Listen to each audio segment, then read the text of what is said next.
समिति के जन, मनोरथी परिवार, सबका बहुत बहुत हृदय से आभार कि उन्होंने अयोध्या को चुना भागवत कथा सुनने के लिए। नहीं तो अमूमन लोग जो बाहर जाके कथा सुनते हैं वो हरिद्वार जाते हैं, ऋषिकेश जाते हैं, वृंदावन जाते हैं, बद्रीनाथ जाते हैं। वहाँ भागवत का भाव प्रकट होना स्वाभाविक है, लेकिन राम जी की नगरी में आकर के भागवत की कथा श्रवण करना, दोनों लाभ हो जाते हैं। राम कथा भी थोड़ी थोड़ी हो जाती है, कृष्ण कथा भी थोड़ी थोड़ी, दोनों मिलित हो जाते हैं। तो ये सब आनंद का भाव है।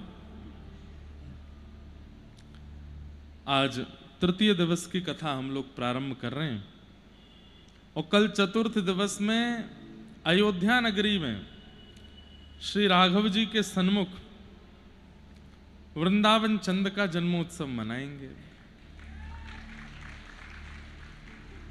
अवध में आनंद भयो जय हो राजा राम की, ऐसा गाते हैं, पर हम लोग क्या गाएंगे कल? अवध में आनंद भयो जय कन्हैया लाल की। व्रज में आनंद भयो जय कन्हैया लाल की तो खूब गा रहे हैं, पर कल गाएंगे अवध में आनंद भयो जय कन्हैया लाल की। दशरथ जी, कौशल्या मैया, केकई मैया, सुमित्रा जी, भरत जी, लक्ष्मण जी, शत्रुघ्न जी, हनुमान जी, श्री सीताराम भगवान जी सब पधारेंगे कल। लाला को जन्मोत्सव होएगा। ये सब भावनाएं चित्त में प्रकट होती है ना, इसी को ही भक्ति का स्वरूप कहते हैं कि आपकी स्मृति में क्या चलता है, आपकी बुद्धि में क्या चलता है, आपके मन में क्या चलता है। आप दिखाने में तिलक लगाए बैठे हो, हाथ में माला जप रहे हो, दौड़ दौड़ के परिक्रमा कर रहे हो, सरयू जी स्नान कर रहे हो, तप कर रहे हो, आदि आदि ये सब भाव कर रहे हो, ये एक पक्ष की बात है। लेकिन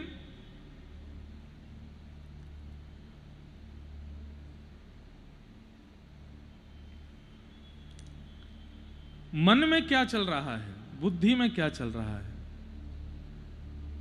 मानसिकता में क्या चल रहा है, वो विशेष है, वो भक्ति का स्वरूप है। तो बस हम तो ऐसी भावना बनाते रहते हैं कि यहां से ऐसे राम जी मिल रहे हैं, यहां से ऐसे ठाकुर जी मिल रहे हैं, सब भाव बनते रहते हैं।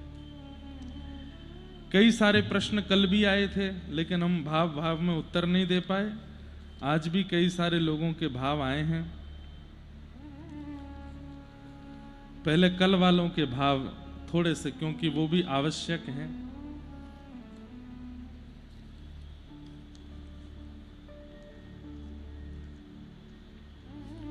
जिज्ञासाओं का समाधान वैसे तो एक भाव है कि कथा में आप जिज्ञासा लेकर के बैठो तो उत्तर अपने आप मिल जाता है।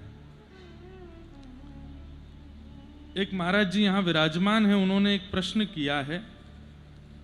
उनका प्रश्न है कि महाराज जी, जीव हिंसा के लिए हमारे सनातन धर्म में मना किया जाता है, परंतु हमें ऐसा लगता है कि पुष्प जो हैं इनका भी चयन नहीं करना चाहिए, क्योंकि इनमें भी, ये भी जीवित हैं, ये भी जीव हैं।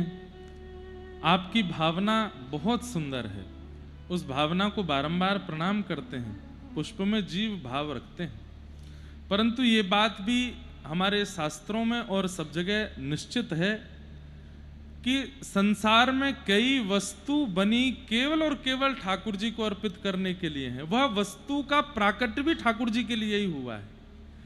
पुष्प हम आप सब लोग पहन लेते हैं ठाकुर जी की प्रसादी मान करके, ये बात अलग है, परंतु वास्तव में पुष्प का प्राकट्य ही ठाकुर जी के लिए होता है। भागवत जी में एक प्रसंग आता है कि जब भगवान श्री कृष्ण कंस का वध करने के लिए मथुरा गए तो सबरे ग्वाल बाल बोले, लाला, बहुत सुंदर प्रसंग है, लाला हम जा कंस मामा की नगरी में आए, जे सबरे मथुरा वासी हमको टुकुर टुकुर देख रहे हैं। ब्रजभाषा समझ आ रही है? जे सबरे ब्रजवासी हमको देख रहे हैं, लाला हम तो उन्हीं लत्तान ने पहन के आए गए जिनते गैया चरावे जामे। हमें अगर ऐसी पता होती कि मथुरा वाले ऐसे देखेंगे तो हम बढ़िया वाले लत्ता पहन के आते। लत्ता मतलब कपड़े। ठाकुर जी बोले तो काय बात की कमी, हमारे मामा की नगरी अभी पहने। एक धोबी के यहाँ गए, कंस महाराज के कपड़े धुले जा रहे थे। भगवान कृष्ण ने जाकर के कहा, भैया हमको नहीं कि ये लत्ता पहनाए दो, सब लोग हमको देख रहे हैं। कंस, पूरी मथुरा नगरी ठाकुर जी को देख रही थी। ये वही कृष्ण हैं जिन्होंने पूतना मारी, ये वही कृष्ण है जिन्होंने गिरिराज जी उठाए, ये वही कृष्ण है जिन्होंने अघासुर, बकासुर, धेनुकासुर सबको मारा। और कई लोग तो कानाफूसी कर रहे हैं, ये वही कृष्ण है जो कंस को भी मारेंगे। तो सब देख रहे थे ठाकुर जी को। अटारियों पर भीड़ लगी है, जंगलों पर लोग खड़े हैं, द्वार पर लोग खड़े हैं केवल कृष्ण को देखने के लिए। तो ठाकुर जी एक दर्जी के, एक धोबी के पास गए और जाके बोले, हमें ये लत्ता दे दो, सब हमको देख रहे हैं। धोबी बोले, कौन हो तुम? बोले, मैं कृष्ण हूं, वृंदावन से आया हूं, मामा कंस ने बुलायो है। अच्छा, तो तुम वही कृष्ण हो जो आज कंस के हाथों मरोगे? ठाकुर जी ने कोई उत्तर नहीं दिया, लेकिन बगल में खड़े सखा बोले, लाला जाकी हिम्मत कैसे भैया ऐसे बोलवेगी? अरे हमें कोई लत्ता वत्ता ना चाहिए, चल यहाँ से, हमारा अपमान कर रहा है। ठाकुर जी बोले, रुक जाओ, अरे भैया हम अब मरेगो कौन ये तो समय बतावेगो, लेकिन आप ये लत्ता हमको दे दो, हम पहन लें। तो धोबी ने कही, चलो चलो, महाराज कंस के कपड़े हैं,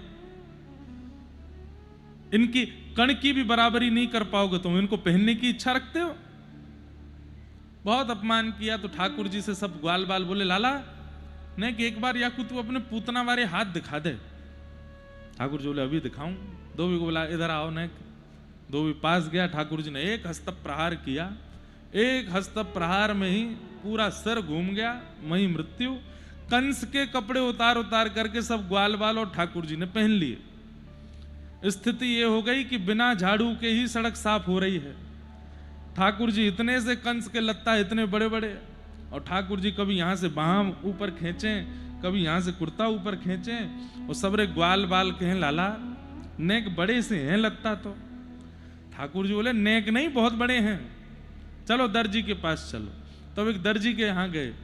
ये वही दर्जी था जो राघव जी के राज्याभिषेक के समय राघव जी की सुंदर पोशाक बनाने के लिए आया था अयोध्या में, लेकिन सब द्वारपालों ने और सब सेनाओं ने इसको कह दिया कि तू भाई नाप ले जा राघव जी का, लेकिन स्पर्श मत करना उनके अंग का। इसने कहा, बिना स्पर्श के कैसे नाप लूंगा मैं? बोले, देखो रघुकुल कमल दिवाकर राम जी हमारे बड़े कोमल हैं, तू अपने हाथ से छुएगा तो उनको श्रम होगा, छूना नहीं।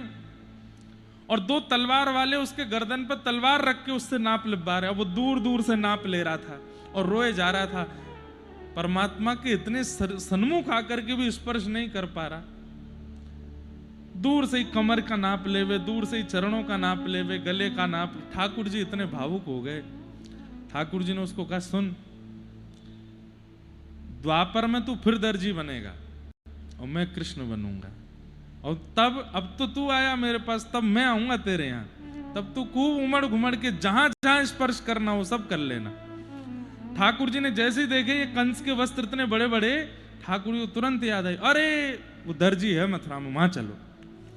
जैसे ही ठाकुर जी पहुंचे, उस दर्जी को इस जन्म में पता नहीं था, लेकिन जैसे ही श्याम सुंदर को आते देखा, एक क्षण के लिए नेत्र बंद हुए, पूर्व जन्म का पूरा स्मरण हुआ, तुरंत याद आ गया, अरे इन्होंने वचन दिया था कि आएंगे।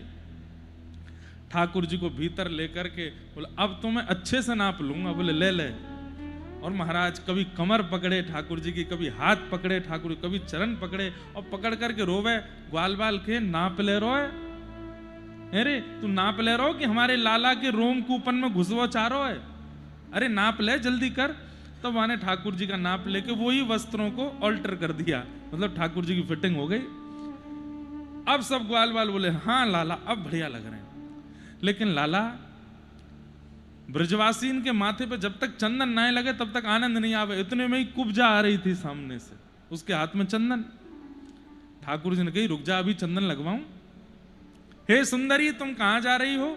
अपने आप को सुंदरी संबोधित सुन करके कुब्जा चकित रह गई। मुझे सुंदरी किसने बोला? 3 जगह से मैं टेढ़ी, कुरूप मेरा स्वरूप, कोई मुझसे बात करता नहीं, मुझे सुंदरी कह रहे हैं। ठाकुर जी के समीप गई, भगवान बोले, ये चंदन हमको बहुत प्रिय लग रहा है, कुब्जा बोली वैसे तो ये महाराज कंस के लिए घिसा है, लेकिन मेरी अच्छा हो रही, मैं आपको लगा दूं। बोले लगाओ। भगवान के जैसे ही चंदन लगाया, ठाकुर जी ने थोड़ी पकड़ के खींचा, उसको सुंदरी बना दिया। चंदन हो गया, वस्त्र हो गए, सब व्यवस्था हो गई। अंत में सब ब्रजवासी बोले लाला एक एक माला और पड़ी होती गले में तो एक आनंद आ जातो। चंदन भी लग गए, पोशाक भी बन गई, माला गले में होती, तब मथुरा में प्रवेश करते तो आनंद आतो। ठाकुर जी बोले चलो माली के यहां चलें। जैसे ही ठाकुर जी माली के बगीचे में पहुंचे, माली से जाकर के कहने लगे भैया हमको कुछ पुष्प चयन करके माला बना के पहना दो, नहीं हमारी शोभा बनेगी। ठाकुर जी को माला बहुत प्रिय है। कितने श्लोकों में इस बात का वर्णन है। वरहा पीड़म नटवर वपुः कर्णयो कर्णकारम विभ्रदवास कनक कपिसम वैजयंतीम च मालाम। रंध्रान वैजंती माला किसको कहते हैं?